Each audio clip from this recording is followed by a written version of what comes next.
మోకాళ్లలో గుజ్జును పెంచి నొప్పిని తగ్గించి సర్జరీని దూరం చేసే freedom walk. Macherla MLA Pinnelli Ramakrishna Reddy అజ్ఞాతం వీడారు.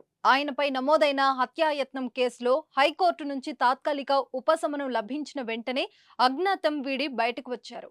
3 కేసుల్లోనూ జూన్ 6 వరకు ఆయనను అరెస్టు చేయవద్దని నిన్న మధ్యాహ్నం హైకోర్టు ఉత్తర్వులివ్వడంతో పల్నాడు జిల్లాలో ప్రత్యక్షమయ్యారు.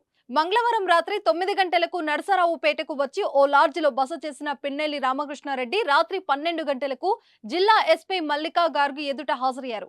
ప్రతిరోజు ఎస్పీ ఎదుట హాజరు కావాలన్న కోర్టు షరతుల మేరకు ఆయన అర్ధరాత్రి ఎస్పీని కలిశారు. పిన్నెల్లి రాకతో పోలీసులు అప్రమత్తమయ్యారు. పటిష్ట బందోబస్తు ఏర్పాటు చేశారు.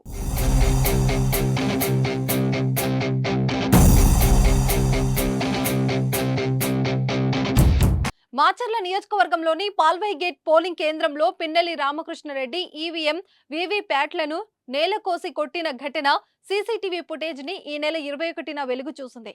వీడియోలు సోషల్ మీడియాలో వైరల్ అయ్యాయి. దీనిపై తీవ్రంగా ఖండించిన ఎన్నికల సంఘం ఆయనను వెంటనే అరెస్టు చేయాలని ఆదేశాలు జారీ చేసింది. అరెస్టు చేసేందుకు ప్రత్యేక బృందాలు ఏర్పాటు చేశారు. అయితే అప్పటికే పిన్నెల్లి రామకృష్ణారెడ్డితో పాటు ఆయన సోదరుడు పరారయ్యారు. వారి కోసం పోలీసులు విస్తృతంగా గాలించారు. హైదరాబాద్ పరిశ్రమ ప్రాంతాల్లో సోదాలు చేశారు. ఇక ఈ క్రమంలోనే సంగారెడ్డి జిల్లా కంది హైవేపై కారు మారి వారు అక్కడి నుంచి వెళ్లిపోయారు. తర్వాత కోర్టులో ముందస్తు బెయిల్కు పిటిషన్ వేయగా పిన్నెల్లిపై జూన్ 6 వరకు చర్యలు తీసుకోవద్దని న్యాయస్థానం ఆదేశాలు జారీ చేసింది. అయితే ఆయనపై హత్యాయత్నం, అల్లర్లు, దాడులు, బెదిరింపులు తదితర అభియోగాలపై నమోదైన కేసులో అరెస్టు చేసే అవకాశం ఉందని భావించిన ఆయన అజ్ఞాతం వీడలేదు. తాజాగా ఈ కేసుల్లోనూ ఉపశమనం లభించడంతో బయటికి వచ్చారు.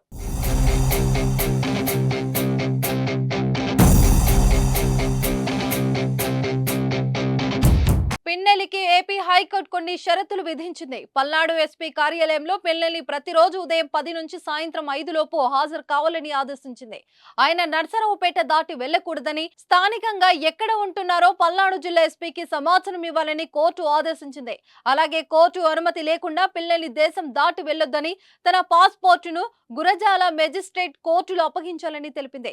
ఒకవేళ ఈ షరతులన్నీ ఉల్లంఘిస్తే చట్ట ప్రకారం చర్యలు తీసుకోవచ్చని కోర్టు పోలీసులకు వెసులుబాటు ఇచ్చింది. శాంతి భద్రతల సమస్యలు సృష్టించొద్దని, అనుచరుల నియంత్రణ, ప్రశాంత వాతావరణం, బాధితుల్ని ఇబ్బంది పెట్టకుండా చూసే బాధ్యత కూడా ఆయనదని కోర్టు తెలిపింది. జూన్ 4 కౌంటింగ్ సందర్భంగా కౌంటింగ్ కేంద్రాలకు వెళ్లేందుకు పిన్నెల్లికి అనుమతిచ్చింది హైకోర్టు.